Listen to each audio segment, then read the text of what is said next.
By early February, the 7 clerestory window frames along the top line of the roof have been installed.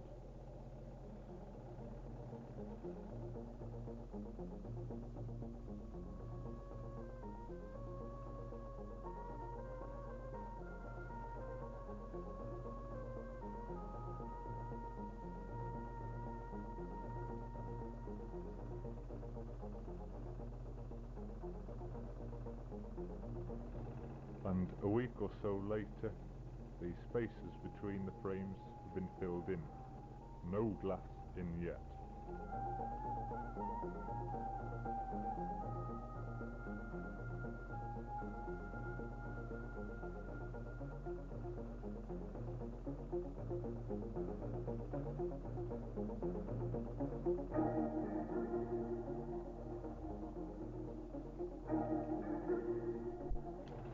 Work is in progress on the east end of the church on a theme of squares.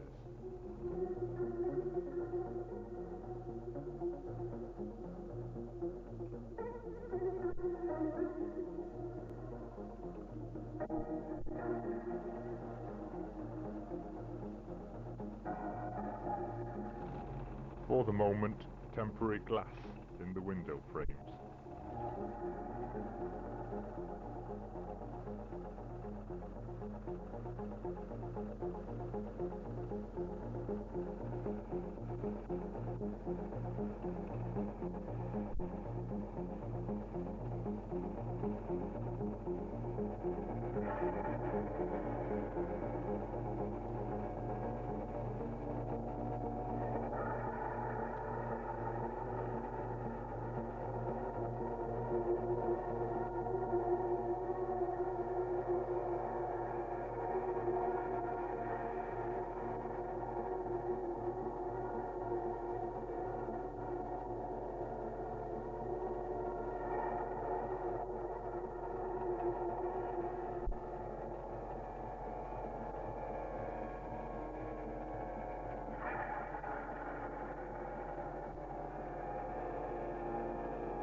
All scaffolding removed from the north side of the church.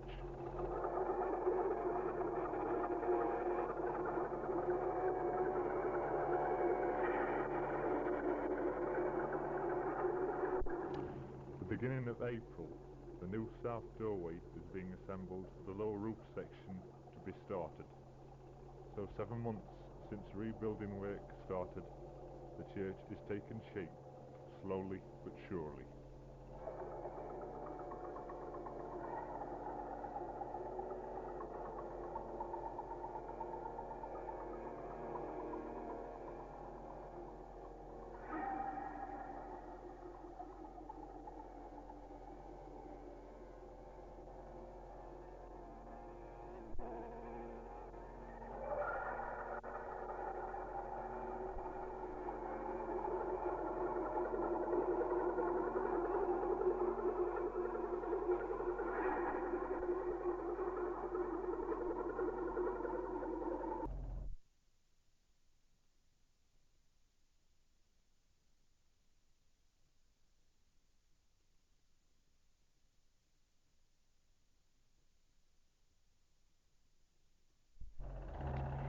Rebuilding work continues at a steady rate as all of the metal girders for the lower roof section on the south side of the church have been fastened in place.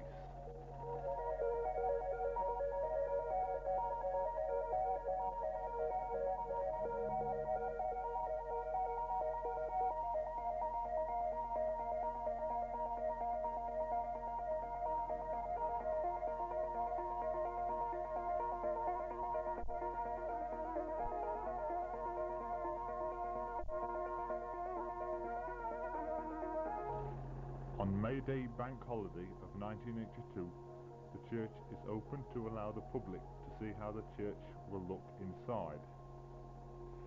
Work on the plastering of the ceiling has started.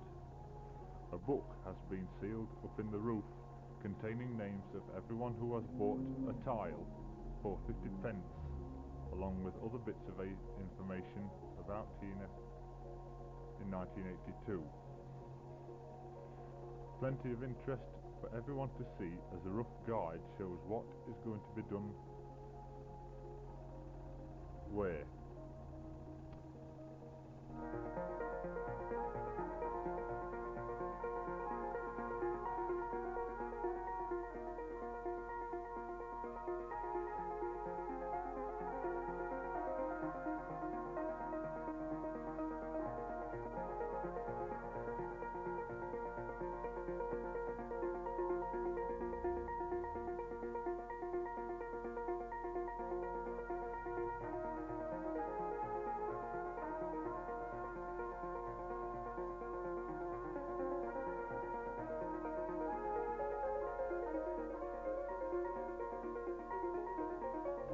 These are the windows in the church hall. They will stay as temporary as clear glass. The other windows will stay as temporary glass until the reused stained glass is ready for fastening in place. The stainless steel metal trim around the shoulder of the roof.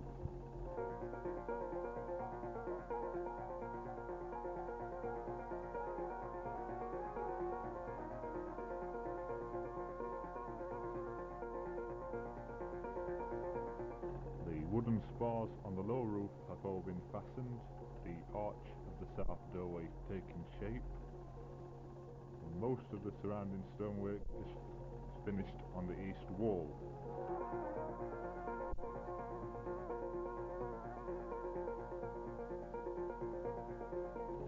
So more tiles have been added on the lower roof, stone blocks have been fitted around the south doorway, and another frame is added in the west wall for the Gibbs window.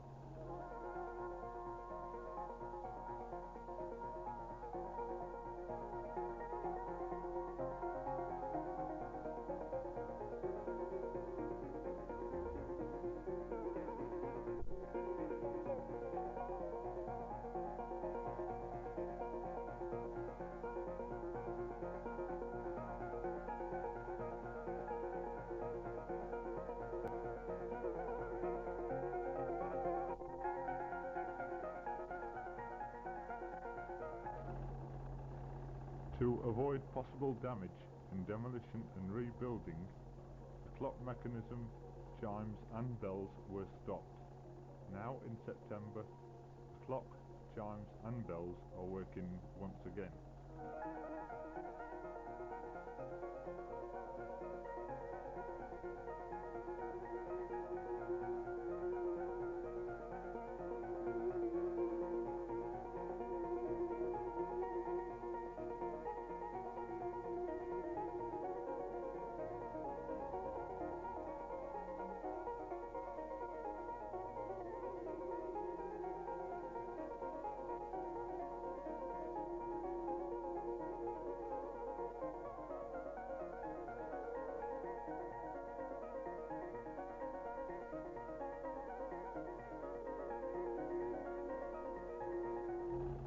In the main church, the temporary glass along the clerestory windows is removed, now fitted with reused stained glass showing their colourful biblical scenes.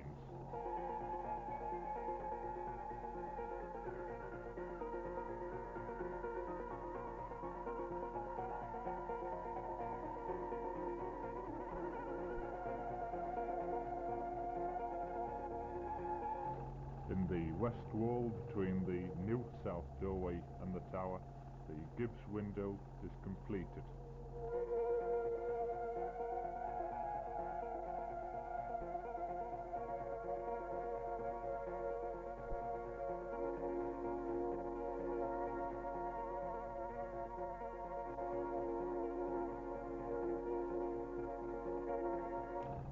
But there's a lot more work to be done inside. New electric heaters stand ready for fitting.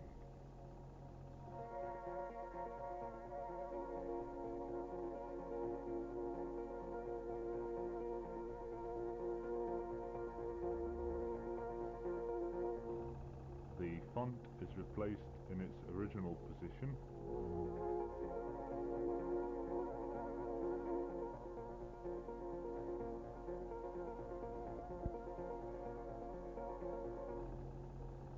The work on the east wall inside is finished. Much of the ruin outside has been cleaned up.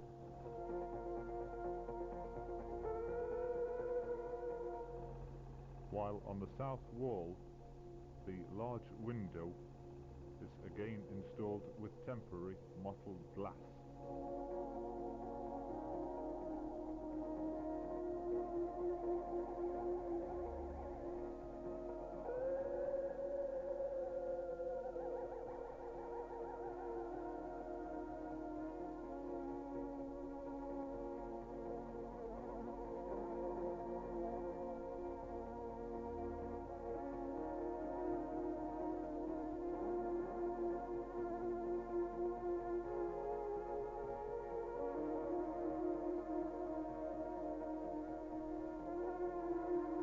In the new hall, the panelled wall of soft pine wood is again in the theme of squares. This reaches high to the original arches on the north side.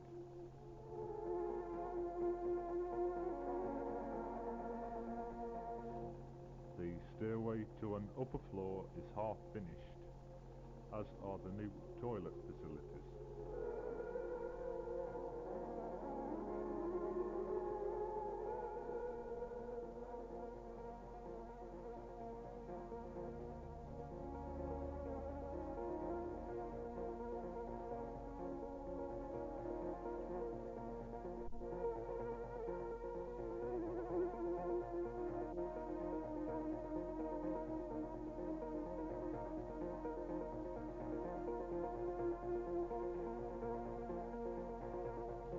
There's still more work to be done in the kitchen, awaiting further cupboard installation and worktop coverings.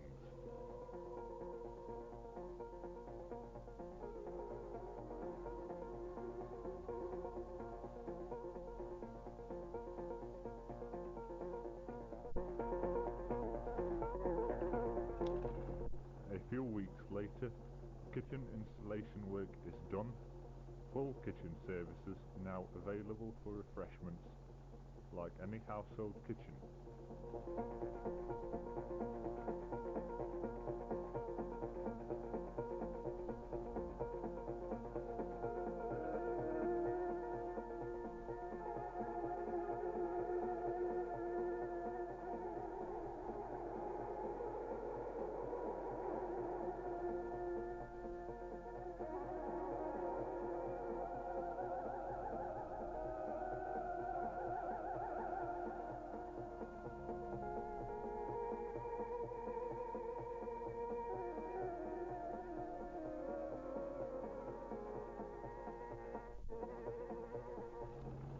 In the entrance to the church in the tower, a new wood and glass porch has been recently finished.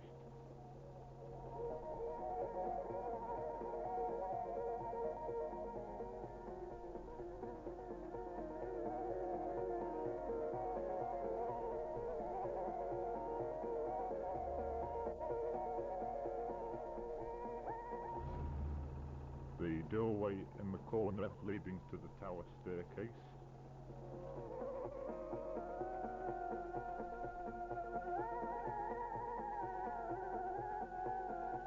Two large double doors to the entrance of the church.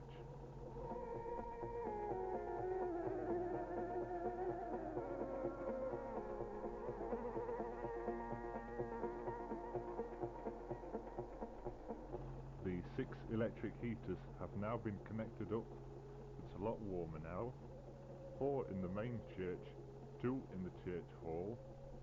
12 modern electrical sockets are wired up for use at various points around the church and hall.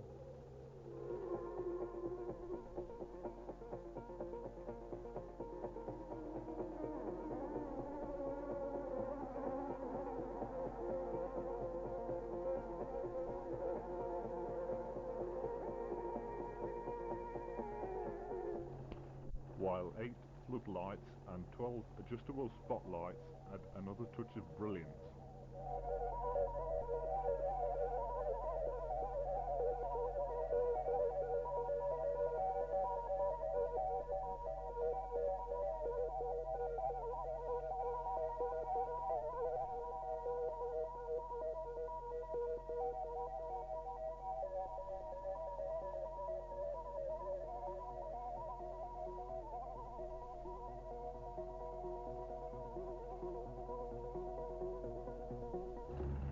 Work is being done on the oak-carved Jubilee screen, which now houses the choir robes and the hymn books.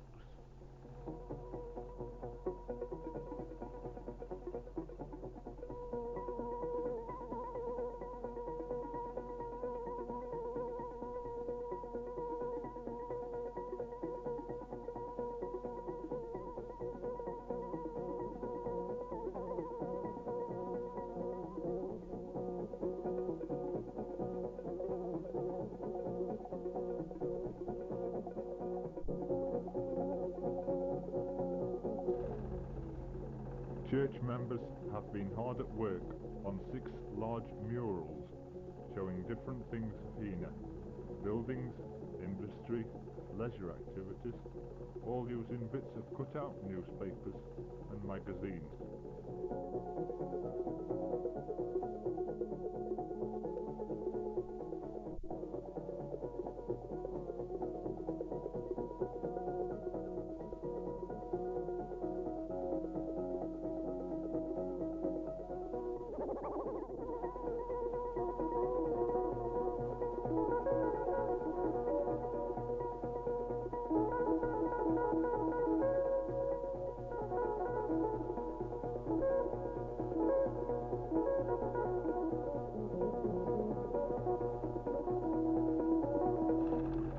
Finished a week or so later, George Mellor and his team have done an excellent portrayal of Heanor in newspaper.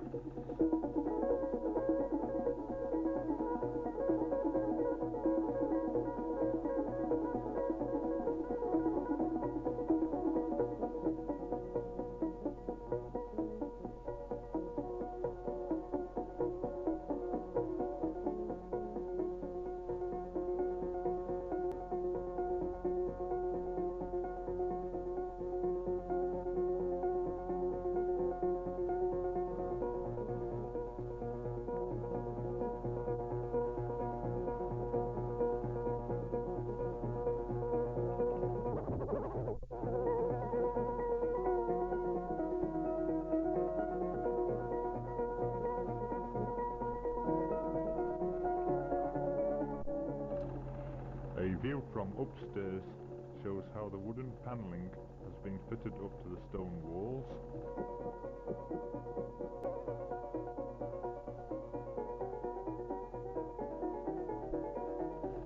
The entrance to the kitchen.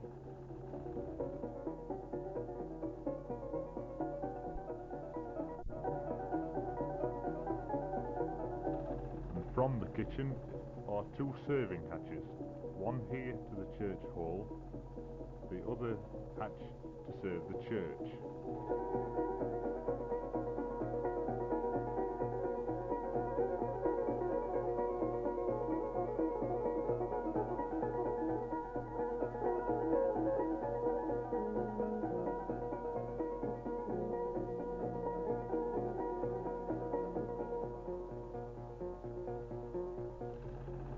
A neat little storeroom offers plenty of space.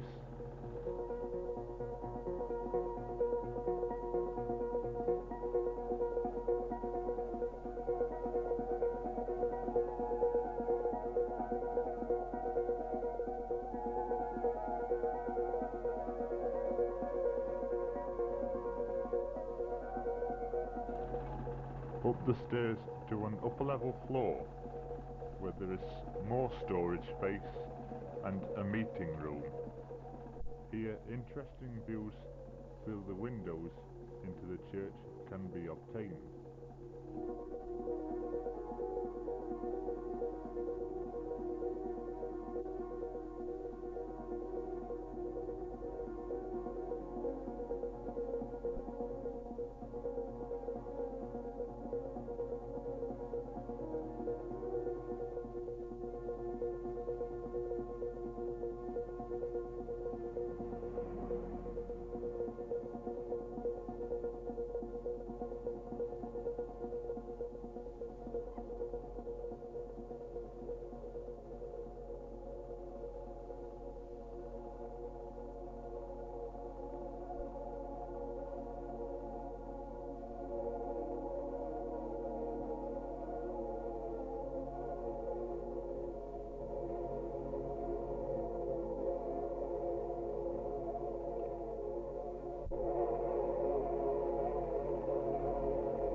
In the corner near the new south doorway is a corner of prayer with candles to light for peace.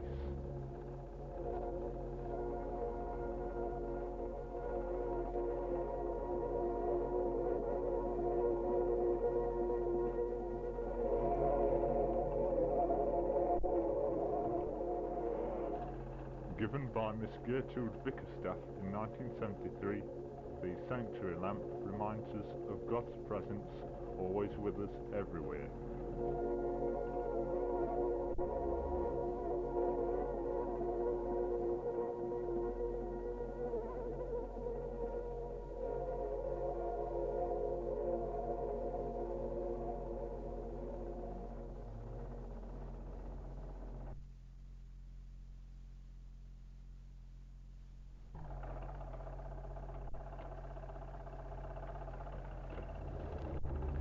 The end of November comes with the dedication service to the new church, completely finished or not.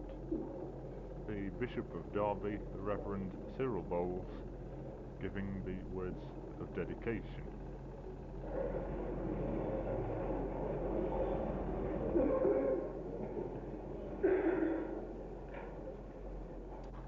Both the main church and hall sections are in use. The 1/4 ton insulated pine door dividing the two sections being easily slid back to accommodate as many people as possible, some standing, for this great occasion.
A video record of the service was made, besides this film.